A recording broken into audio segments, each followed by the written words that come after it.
Nandito ka picture dito. Siya. Pa-video na ako. Video na ako din. Yun lang. Tingin sa camera. Wow.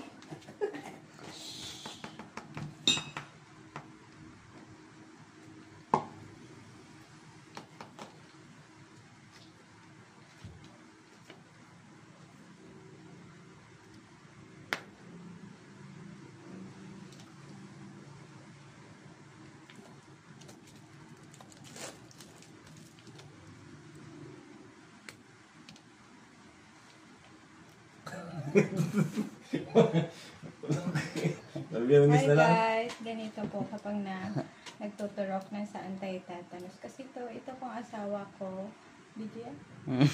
Kasi ito pong asawa ko na body ko siya. So, kailangan po maturokon siya na sa anti-tetanus.